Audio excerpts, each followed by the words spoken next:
Buenos días y bienvenidos a Mundo Desconocido. Aquí estamos otra vez con todos vosotros. Y con vosotros también tenemos a Javier Pérez Nieto, nuestro colaborador número uno, JPN para los amigos.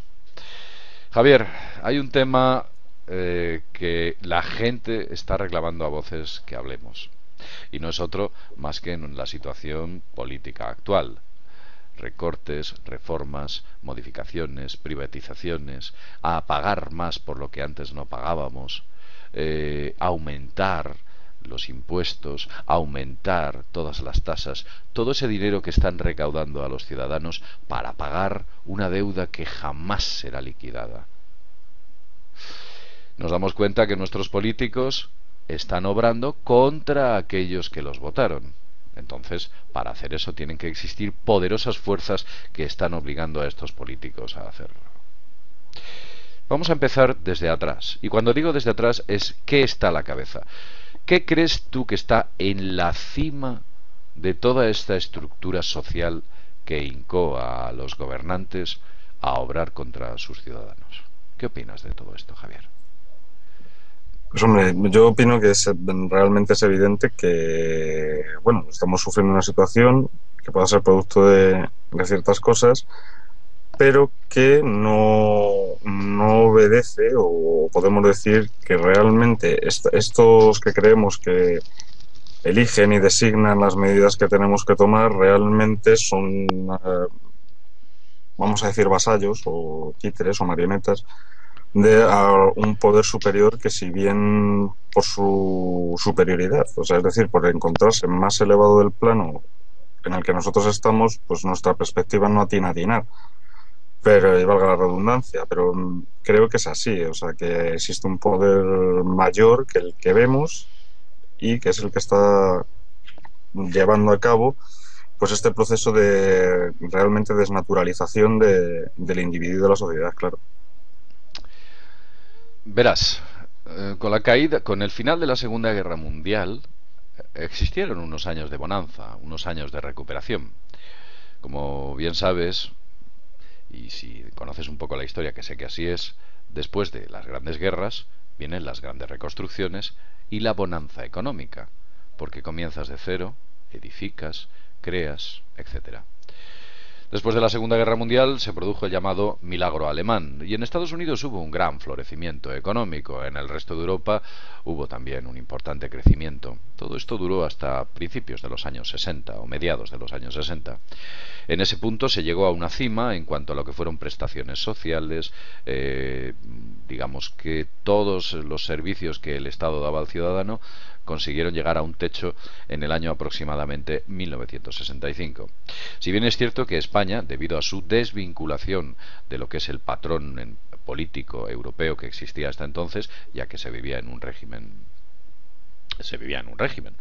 bueno, pues eso nos aisló de alguna manera y nos quedó en stand-by. Después de haber conseguido todos esos logros y esos beneficios sociales, económicos a todos los niveles, nos estamos dando cuenta como desde entonces, desde el año 1965 hasta ahora, ha habido una pérdida progresiva poco a poco, nos han cocido a fuego lento, en la cual todos esos derechos y esos privilegios que tenían los ciudadanos, que en realidad es una palabra equivocada, no son privilegios, es el Estado el que tiene que obligarse a cuidar de sus ciudadanos. Todo eso se perdió y se ha ido perdiendo. Ahora han tendido redes y es evidente que con la coartada de la crisis están saqueando a los ciudadanos a unos niveles increíbles, a todos los niveles. Es alucinante la situación actual. Podría hablar de muchos ejemplos que conozco a nivel cercano. Personas que vivían sin unas situaciones relativamente cómodas y ahora están en una situación absolutamente dramática, porque se metieron en cosas muy difíciles de pagar y de sostener en la época de bonanza. Cuando estás aquí y bajas aquí, no te queda más oportunidad que adaptarte, y esa adaptación implica que tienes que bajar bastante lo que podríamos denominar tu capacidad de rebeldía. No estás en posición de ser muy rebelde debido a que tienes demasiadas cosas y te ahogan hasta aquí. Yo te voy a hacer una pregunta. Parece que todo ha sido orquestado. Sé que algunas personas esbozarán una sonrisa en su cara y dirán, esta teoría es bastante compleja. Tengo la impresión de que detrás existen unos poderes que incluso podría denominar como que están más allá de esta dimensión. Sé que algunos estarán riendo.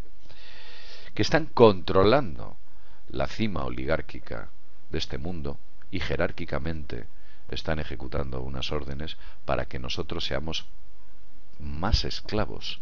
Ese es el auténtico objetivo, lo hemos dicho en muchos vídeos.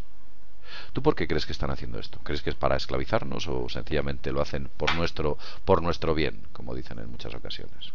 Bueno, partiendo de la base, bueno, y esto sobre todo para la gente que haya leído por ejemplo, a Locke o a Spinoza o a los clásicos de la filosofía, pues, partiendo de la base de que nadie me puede hacer bien a mí mismo, pues ahí tenemos un problema. Yo pienso que sí, de hecho podría recomendar este libro, quizás, La La ética ética progresiva. progresista, Progresista. en el que ahí se explica muy bien por qué estamos como estamos, de dónde viene y a dónde va. A la pregunta, refréscame porque no la recuerdo bien. Eh, Te estaba preguntando cuál es el objetivo final. ¿Esclavizarnos? ¿Crear una sociedad de control? ¿Crear unos ciudadanos robots? sí, sí. Exactamente qué es lo que buscan? De hecho, has dado en el clavo con la definición de robot, porque el robot significa trabajador, el esclavo sumo, el que solo trabaja y nada más. Sí, yo pienso que sí, que esa es la cuestión, porque fíjate, antes éramos pueblos, ahora somos la masa, Sí, sí, sí. somos individuos, ahora somos Consumidores. consumidores, pero fíjate, aun siendo consumidores, eso también nos da cierto grado de poder, más que el de votar una vez cada 4 años. Y el que lo quiera entender lo entienda, pero es que es así. Herramientas hay. Lo que pasa que quizás no se están desarrollando iniciativas, vamos a decir, más o menos, primero coherentes y segundo efectivas. A los hechos me remito. Hemos tenido un movimiento 15M que realmente no ha servido para nada y que lo único que promulgaba era que todo siguiera igual. Y esto, pues bueno, si les cuece a alguien, pues se ponga un apósito. Pero es que ha sido así, porque yo he estado ahí dentro y he estado viéndolo. No sé, pienso que hay... Esto se ramifica de una forma brutal y fíjate cómo no será que incluso el que se declara antisistema o quiere ir en contra de estos poderes fácticos o tal, realmente también está influenciado por esta forma de actuar y se vuelve como la eterna justificación de la perpetuidad del sistema este que estamos hablando. De hecho, no hay mejor producto de este sistema que el que va en contra de él, claro. Bueno, sobre 15M, como tú bien dices, nosotros manteníamos la teoría de que... bueno, Javier, céntrate un poquito la cámara porque veo que la tienes un poco desplazada. Estás como a mi derecha. Eso está mejor. Ahí te vemos mejor. Bueno, la teoría del 15M es que todo fue una especie de válvula de escape. Fue un momento donde comenzaron las grandes reformas, la gente estaba muy disconforme porque se dio cuenta de que todo aquello no obedecía a algo realmente tangible y empezó a haber una especie de movimientos alternativos cuando de repente surge el movimiento madre llamado 15M, sobre el que detrás hay una serie de organizaciones y algunas de ellas son organizaciones muy honestas, pero otras no tanto, y me parecen bastante sospechosas.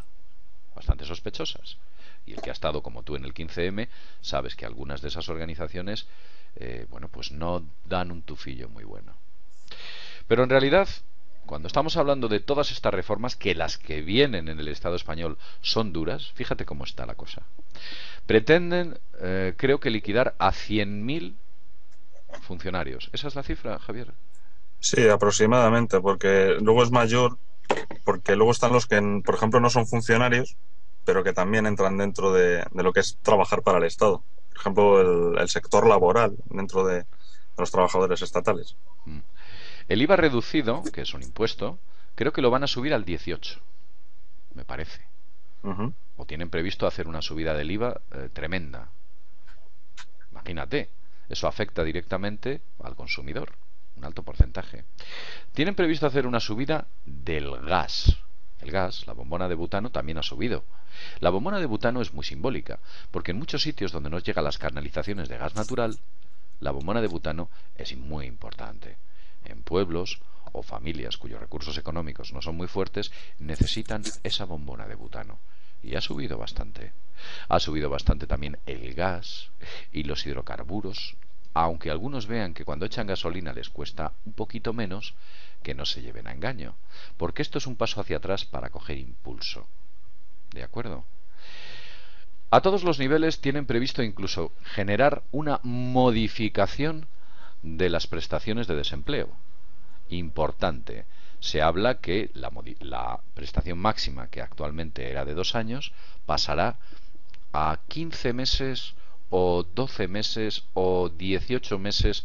Están barajando varias hipótesis. Desde luego también reducir la prestación, la cuantía o modificarla.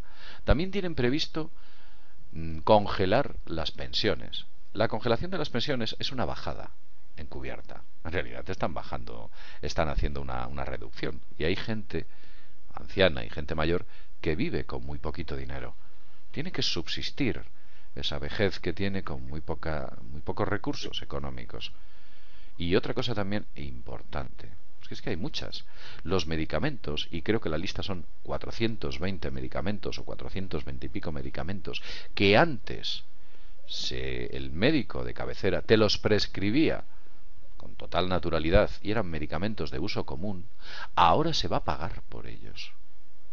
Cuando antes se pagaba muy poco porque estaban financiados por el Estado. Verás, vamos a empezar por partes, son muchas cosas. El Estado español, concretamente el gobierno español, el actual gobierno español, tiene un objetivo muy claro y es privatizar la seguridad social. La privatización de la seguridad social es un paso muy importante para poder esclavizar al ser humano, al ciudadano, ya que harán clara y evidentemente de la sanidad o de la salud un negocio. Las empresas privadas que estén detrás van a buscar una rentabilidad. Entonces, cuando elimino 420 medicamentos de uso común de esa lista, lo que creo es una rentabilidad de la seguridad social. Y la salud no puede ser negocio, y el Estado está obligado a proteger a sus ciudadanos, con lo cual están obrando contra sus propios principios. Poderosas fuerzas son las que se esconden detrás para que alguien haga eso. Y de eso hemos hablado antes. Hace un rato hablábamos tú y yo de una curiosa visita que hacen algunas personas al presidente de Estados Unidos y lo relacionamos con el pasado, con el medievo, como que aquellas cosas que se hacían hace 1000 años se siguen haciendo ahora. Háblanos de ello, Javier. Sí, básicamente lo que hemos hecho ha sido ir a Estados Unidos a rendir pleitesía y vasallaje y a confirmarnos como una franquicia y, si se puede decir, un monigote de aquella nación, o por lo menos del poder que la gobierna, claro. Pero eso se hacía también hace mucho tiempo, ¿verdad, Javier? Sí, claro, vamos a decir, la pequeña nobleza, Sí. Pueden ser caballeros, pueden ser otros títulos nobiliarios pequeños, Sí. Sí, claro, evidentemente a sus señores iban a rendir la pleitesía y el vasallaje, claro. De hecho, el concepto actual de tributo, lo que es el impuesto, sigue siendo también un planteamiento medieval, ¿no? Entonces, cuando nuestros hombres fuertes van a Estados Unidos, están rindiendo pleitesía, están diciendo: mi señor, tú eres mi amo, obra sobre mí como quieras. ¿Están diciendo eso? Sí. Pero es el Estado, debería ser independiente, debería mantener una independencia. Claro, el problema es que el Estado, tal cual lo entendiera Rousseau como el soberano y como la suma de las voluntades de los individuos, eso dejó de existir prácticamente con Rousseau. O sea, realmente no hay un Estado así planteado o se está haciendo así. Aquí lo que hay son 4 señores que hacen las cosas, ellos se lo guisan y se lo comen, y luego los demás, que ahí el problema, tenemos que pagar las consecuencias de actos que no hemos cometido. Es, por ejemplo, este rescate famoso que parecía que iba a solucionar la situación económica española, pues realmente ha sido una broma de muy mal gusto, por la que, pese a no ver un duro, que no lo vamos a ver, lo vamos a tener que pagar. Pero tú fíjate, vamos más allá. Casi abren botellas de champán cuando ofrecieron los primeros 100.000 millones. Sí, bueno, y una actitud chulesca que De que, bueno, no pasa nada, esto es Hollywood y no pasa nada. Y sobre ese dinero hay que dar un 5%, un dinero que se entrega a la banca, que la banca recicla para poder comprar bonos. Compra bonos y recibe un porcentaje de interés. Ese interés está marcado, por supuesto, por la prima de riesgo, que la prima de riesgo es modificada sustancialmente por las agencias, no, por los grandes grupos corporativos, como por ejemplo BlackRock, Blackstone, entre otros poderosísimos. ¿Y quiénes están detrás de BlackRock, Blackstone, etcétera? Pues están unos tipos muy poderosos y muy anónimos que, ¿sabes lo que hacen? Se reúnen con el rey, se reúnen con los principales políticos y les dicen, no, chico, tú lo que tienes que hacer es bajar las prestaciones de desempleo, aumentar la edad de jubilación, tienes que hacer que paguen por todo, hasta por respirar, tienes que hacer que paguen por todo, que tus ciudadanos cuando llegue fin de mes estén hasta aquí, porque esa esclavitud nos interesa. La gente se vuelve dócil, tranquila. Estos, los tipos que, los ciudadanos, que no nos llaman así, ¿eh? La masa sucia, dicen algunos. Yo iría un poco más lejos, no voy a utilizar términos. Y además esa gente nos desprecia. ¿Tú crees que nos puede mirar con cariño, por ejemplo, el director de una corporación financiera, como por ejemplo, no sé, una muy grande, que se nos ocurra, cualquiera? ¿Nos puede mirar con cariño? Yo quiero a esos ciudadanos, les doy todo mi amor y cuando les compro esos bonos del Estado, lo hago porque casi filantrópicamente. ¿Tú crees que piensan así esos tiburones? Esos evidentemente. tipos son, voy a utilizar, no quiero utilizar palabras malsonantes. ¿Tú cómo crees que nos miran? Hombre, yo creo que y a las pruebas me remito, somos herramientas que sirven a un fin. Claro, esto desde el punto de vista de la psicología, pues tiene una serie de connotaciones, máxime cuando sumamos la mentira, la labia, el embaucar y una serie de cosas más. No tiene un comportamiento, vamos a decir, mm, ni medio normal. Ujú. Es ahora mismo estamos asistiendo a la expedición de contratos leoninos, a la servidumbre voluntaria, y bueno, ahí tenemos el ejemplo de los mineros asturianos que encima están siendo crucificados porque están defendiendo lo que es suyo. Sí, efectivamente así es. Porque es que ya las reivindicaciones ya no son para conseguir cosas nuevas, mejoras, sencillamente es para evitar que nos acaben robando. Efectivamente, que es lo que en definitiva están haciendo. Y se pone la excusa como aquellas reorganizaciones o reformas de sectores, como por ejemplo fueron los altos hornos bilbaínos, o de Baracaldo, por ejemplo, el sector siderometalúrgico y tal, y se ampara la cosa en que el sector minero no ha pasado por ahí. Pero es que no es esa la cuestión es que la gente antes comía y ahora ya no come, porque no Exacto. le da. Es que no le da. Y además es que, fíjate, vamos a ver. Estamos viendo lo que tenemos. Las reformas que van a venir son brutales. Pero es que estos tipos están en mayoría absoluta. Les quedan 3 años y pico de mayoría absoluta. Y acaban de empezar.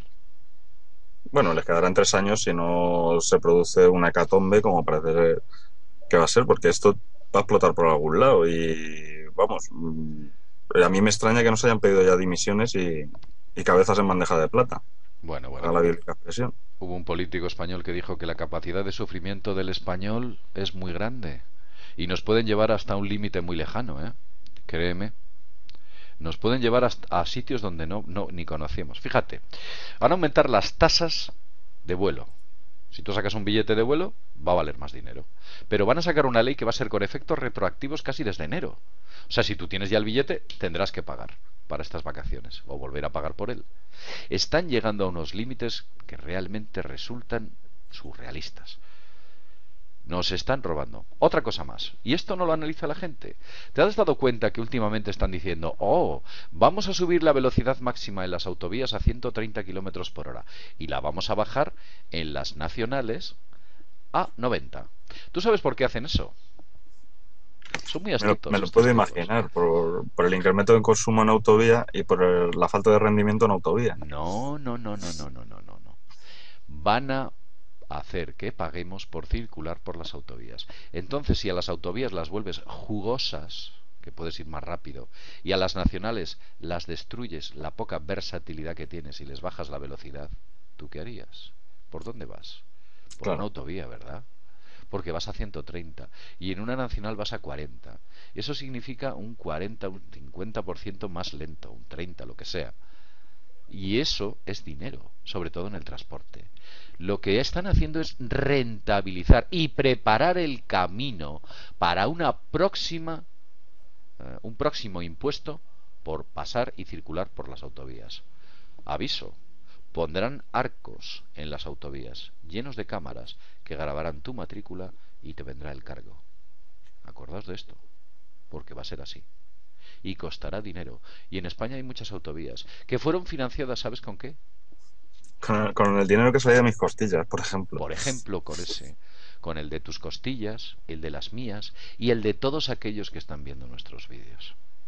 Eso es lo que hace el Estado en estos momentos, nuestro gobierno. Nuestro gobierno, que es una pandilla de... He dicho que no voy a utilizar palabras malsonantes, pero sí son lo peor de lo peor. Están vendidos a esos poderes y esas fuerzas. Y les rinden pleitesía, como tú bien has dicho, como lo hacían hace 1000 años. Lo siguen haciendo hoy. Utilizan los mismos modelos. Lo único que ha cambiado es la tecnología. Se han adaptado, han crecido, han evolucionado. Están ahora más preparados. Y desde luego lo hacen. Y sostienen a esos grandes medios de comunicación, que están todos en bancarrota. Los sostienen única y exclusivamente porque son los que consiguen justificar esas medidas como algo... Hay que hacerlo. Estamos obligados a ello. No nos quedaba otra alternativa. Es por vuestro bien, etcétera, etcétera.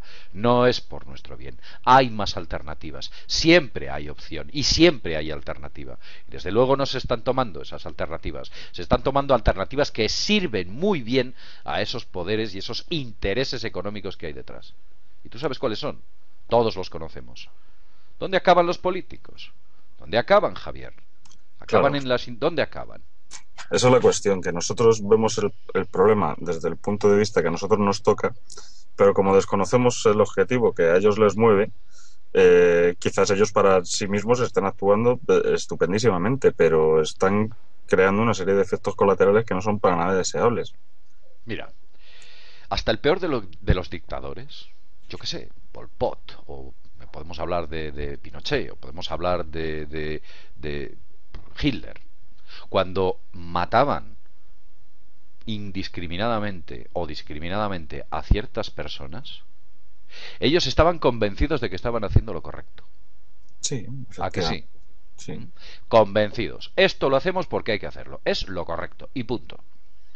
O sea, sabían, creían que estaban obrando bien. Incluso alguno de ellos pensaba que estaba iluminado por algún tipo de halo divino que le incoaba a obrar de esa manera. Pues anda, que no hay reyes en la historia que han pasado por cuchillos a miles de sus vasallos.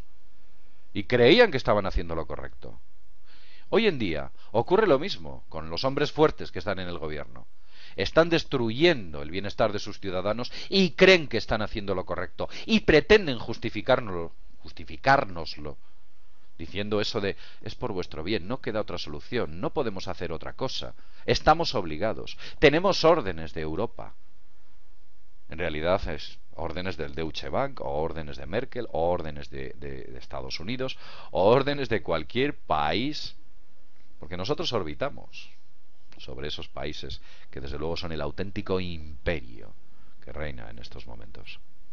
Es duro decir todo esto, pero lo peor de esto no es lo que hay ahora. Lo peor es cuando miramos hacia el futuro. ¿Y qué podemos ver en el futuro, Javier? ¿España, sociedad anónima? ¿Pretenden privatizar el país entero? pues sí, tiene toda la pinta. De hecho, vamos, yo en mi corta o larga vida, según se mire, he asistido, por ejemplo, a la desaparición de Tabacalera, de un alto porcentaje de Renfe, el oro, las arcas de oro del Estado también se han vendido.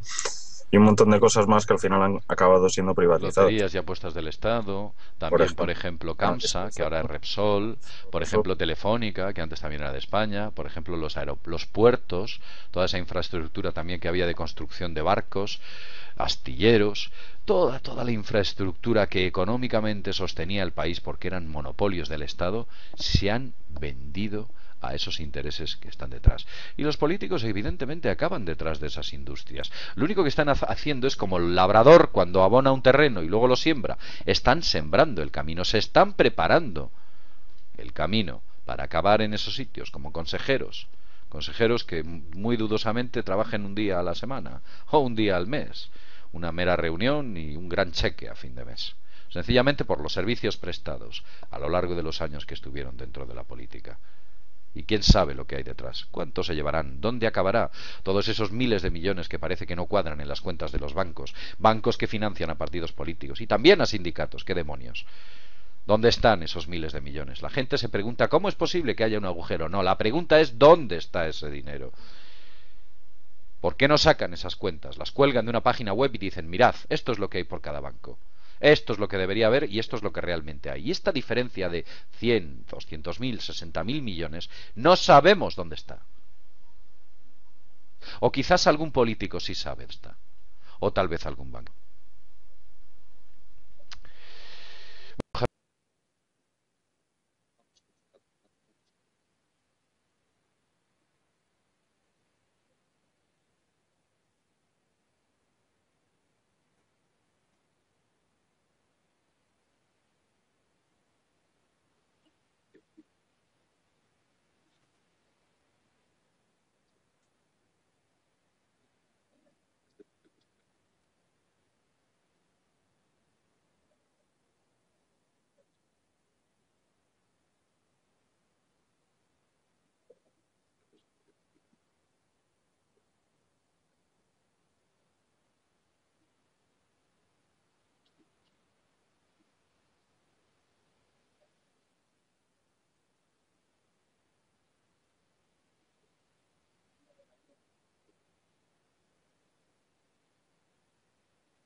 igualmente.